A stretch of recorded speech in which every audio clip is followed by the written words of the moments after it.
it's at the end of the year. I had a talk with Joel, and I was like, maybe I can try for another year. Just because the way that last one ended, where I played 10 games and I got 2 knee surgeries, and it was really hard. So I wanted to end it on a better note. But the more time was passing, the more I was trying to get back in shape and start the machine again, start the engine again, and it was just getting too hard, getting too difficult, too painful, and it's also.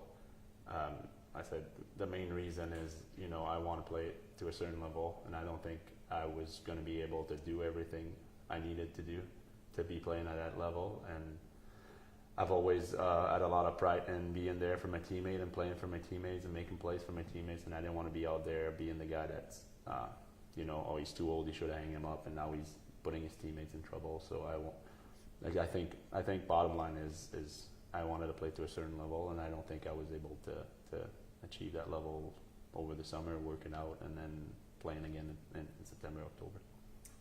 You got to spend close to a decade here in Syracuse. What's this place mean to you? You mentioned, I got 2 kids now. I live in the area. I've lived in the area. What does Syracuse mean to you?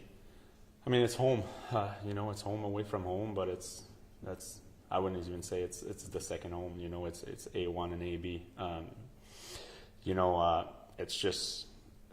The decision of retiring is hard itself, but the decision of basically living your life behind yourself, leaving your life behind yourself, it's so hard with the boys and all the people we've met, and I've lived in Camillus for the last 5 years, and then the community there, they just embraced us and welcomed us like we were born and raised there, so me and my boys and my wife will be forever thankful for all these people did for us, and I think that was one of the hardest part, admitting that we were going to leave.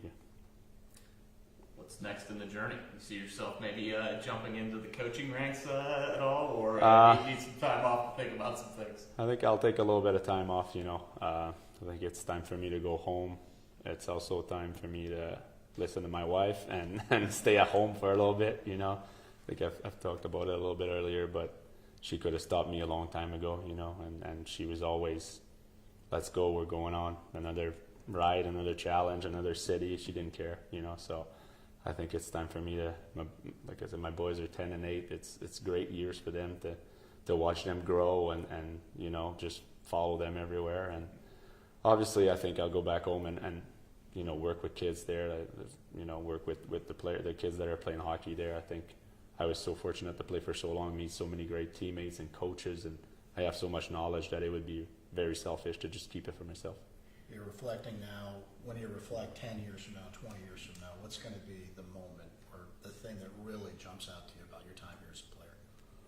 I think, I will never forget. I think it was game 5 here when we went to the Calder Cup final, and that first shift where I remember playing with Mike Bourneval and Kevin Lynch, and I looked at Mike and I said, we're going to score right now. And I said, I'm pushing this face-off down and we're going on the forecheck. And I just pushed it down and he came up and took the ref with him and then got first that puck, and I hit a guy and then I found Lynchy in the middle of the slot and we scored within 15 seconds that game. It was 3-1 for Grand Rapids at that point, and the building just absolutely exploded. Like I will forever remember that. It's hard to pinpoint one moment, but there's a handful that I'll remember, but that one is up the list for sure. You talked about what hockey means to you. What's a life lesson that you're going to carry through from this game ever since you were a little boy playing and now hanging up the skates? There's a lot of hockey quotes and stuff, but I think looking back in my career, and then I always like to say, like, always earn, never given. So there was always so much work put in, and people call it sacrifice, but I've never called it sacrifice because I was doing what I loved.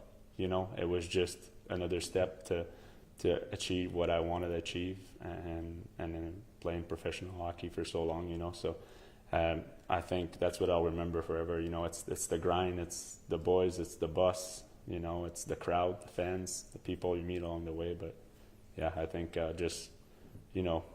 hockey is a different sport. If you compare it to like baseball or basketball or stuff like that, it's the ultimate team sport. You need your teammates and your teammates need you. So I think that's the biggest thing I'll remember for it is that brotherhood, the ready to go to war for each other. You know, we fight for each other. You know, so actually fight. You know, people say that, but in hockey, you actually fight for your teammates. So it's something I'll remember forever. All the relationships and stuff.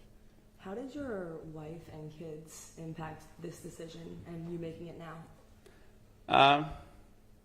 Not really. You know, like I said, she was always more than willing to have another year and stuff, but she was also very supportive on the decision. You know, it was at the end of the day, it's a family decision, but it's also my decision. You know, if I wanted to play another year, I would have played another year.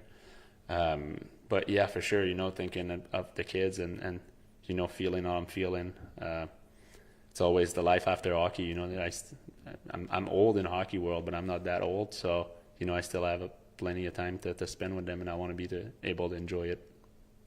15, 16 years is a long time in pro hockey. It's a long career. What are you most proud of what you've accomplished over that time?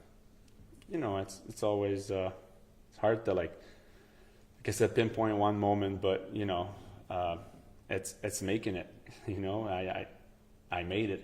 You know, every kid that's from Quebec that plays hockey in the street and in the backyard rink, you know, we're always. Back when I played, it was Gretzky and Maurice Richard and Guy Lafleur and playing in, you know, but that was me at one point. I did play in the NHL. And yeah, you know, better than most, I guess.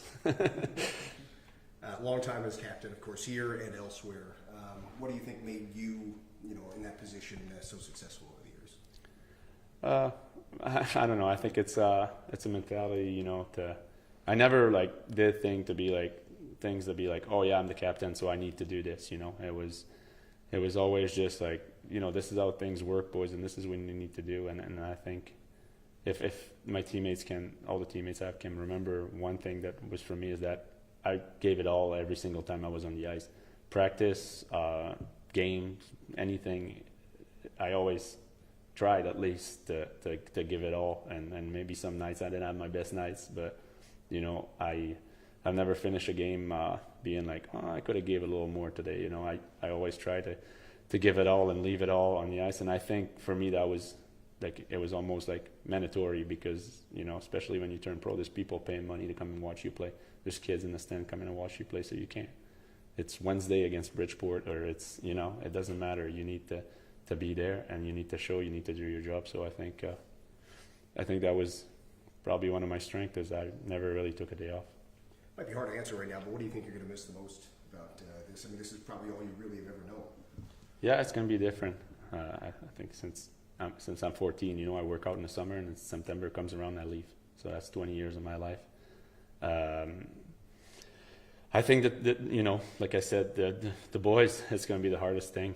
You know, that locker room, the hotel, the trips, you know, all that stuff. You know, it's going to be missing, but you know, I'm lucky enough to have people around me, and I'm sure I'm going to have my hands full anyways. Having spent so much time here and to the point where you lived here, how would you describe the relationship you built with the fan base and some things that you'll remember about that?